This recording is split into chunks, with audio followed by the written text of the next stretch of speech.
ICI agent tiger के पीछे लगे होते हैं तो वह कहां पर घूमता रहता है? जोया टाइगर के हाथ देखकर क्या कहती है? टाइगर डबलिन क्या करने लग गया है? जोया किसकी पार्ट टाइम केयर टेकर है? एक था टाइगर वर्ष 2012 में रिलीज हुई एक एक्शन स्पाई थ्रिलर फिल्म है जिसका निर्देशन और सह लेखन कबीर खान और निर्माण आदित्य चोपड़ा ने किया। फिल्म में सलमान खान और कैटरीना कैफ मुख्य भूमिका में नजर आएंगे। इसके अलावा फिल्म में रणवीर शोरे, गिरीश कर्नाड, रोशन शेठ, गावी चहल दिखाई देने वाले हैं। आजकल बॉलीवुड का एक नया ट्रेंड है किसी भी दिन फिल्म रिलीज करने का। अब फिल्म को रिलीज करने के लिए निर्देशक शुक्रवार का इंतजार नहीं करते, उनके लिए तो बस सही दिन होना चाहिए। अब आप इस फिल्म का एक था टाइगर को ले लीजिए जो रिलीज हुई थी 15 अगस्त 2012 यानी स्वतंत्रता दिवस के दिन। हम तुम्हारे हाथ देखकर नहीं लगता कि तुम टाइगर हो, जगह जगह से कटे फटे लगता है कि पहलवान हो। टाइगर के हाथ देख जोया बोलती है। उड़ते परिंदे पर गिनने की काबिलियत रखने वाला ये रॉ एजेंट जोया को बारीक नजर पर गौर नहीं करता है क्योंकि वह जोया के प्यार में डूबा हुआ होता है।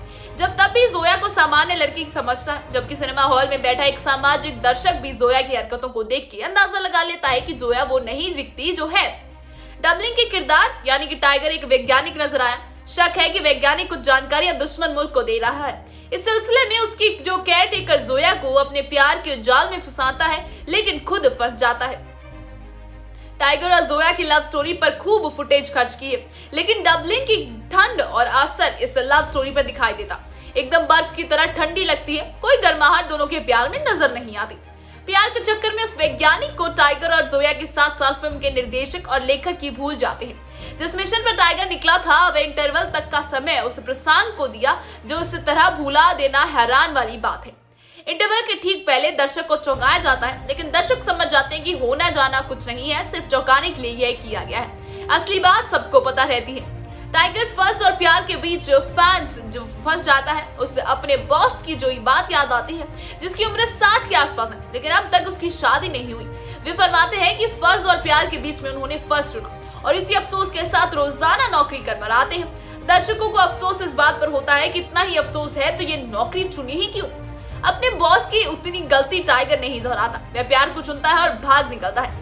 रॉ और आईसीआई एजेंट इसके पीछे लेकिन सारे निकम्मे लगते हैं क्योंकि इस्तांबुल, क्वेब, लंदन, केप टाउन में वह घूमता रहता है लेकिन कोई उसे पकड़ नहीं पाता। क्वेबा की सड़कों पर वह गुंडों को मार डालता है। स्क्रिप्ट एजेंट के बारे में कोई स्क्रिप्ट जो है नहीं नजर आते सीक्रेट, लेकिन इसका बाल बांका नहीं कर पाते।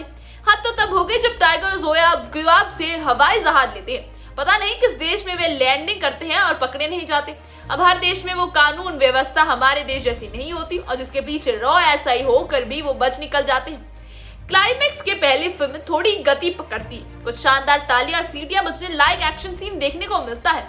उम्मीद बनती है कि टाइगर की दहाड़ अब जोरदार होगी लेकिन अचानक फिल्म खत्म हो जाती है। ये कोई आर्ट फिल्म नहीं जिसका अंत दर्शक पर छोड़ दिया जाए।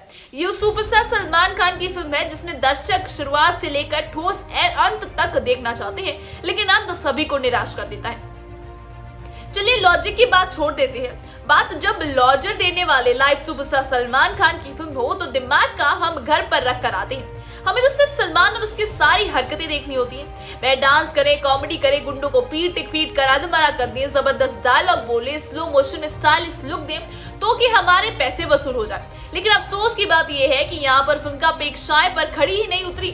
तो गलत सप्ताह पहले जिसमें 2 में पूजा भट्ट की थी वही कबीर खान ने की, वही अपने स्टार की खासियत का लाभ नहीं उठा पाए। काबुल एक्सप्रेस और न्यूयॉर्क जैसे उद्देश्यपूर्ण फिल्म बनने के बाद कबीर खान इस सुपरस्टार को ठीक से संभाल नहीं पाए।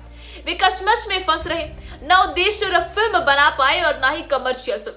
सलमान को साइन करना ही लिखने वाले की आदित्य चोपड़ा और निर्देशक कबीर खान की आंख चौंधिया गई थी। सलमान का स्टारडम इतना विशाल है कि उसने तले में कुछ भी नहीं रखा लेकिन नतीजे में एक था टाइगर जैसी फिल्म सामने आई। माशाअल्लाह जैसी सुपरहिट गाना यदि फिल्म के अंत में टाइटल के साथ दिखाया जाए तो सिर्फ पीटा जा सकता है। इसे हिट गाने तो बिना किसी सिचुएशन में भी डाल दिया जाए तो भी किसी को आपत्ति नहीं होती।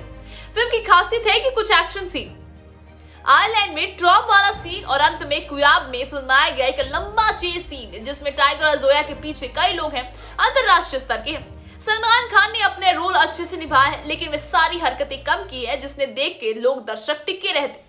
कैटरीना कैफ खूबसूरत लगी और उनका अभिनय ठीक कहा जा सकता है। गिरीश कर्नाड और रोशन सेठ जैसे कलाकार लंबे समय बाद इस फिल्म के जरिए देखने को मिले। इसके अलावा रणबीर शौरी ने भी अपना किरदार अच्छे से निभाया। आधा खाना खा चुके इंसान के आगे से प्लेट हटा ली जाए तो जैसा महसूस होगा वैसा एक था टाइगर देखने के बाद महसूस हुआ। आधारपूर्ण जो फिल्म थी, लेकिन सलमान के फैंस भी महसूस करेंगे कि भाई ये फिल्म वो मजा नहीं आया जिसकी अपेक्षा लेकर हम आए थे फिल्म की टिकट खरीद कर। बॉलीवुड स्टूडियोज को देखते रहिए आगे की अपडेट्स पाने के लिए। धन्यवाद। मेरा नाम है पूनम और आज की हमारी स्क्रिप्ट लिखी है शुभम वालिया ने।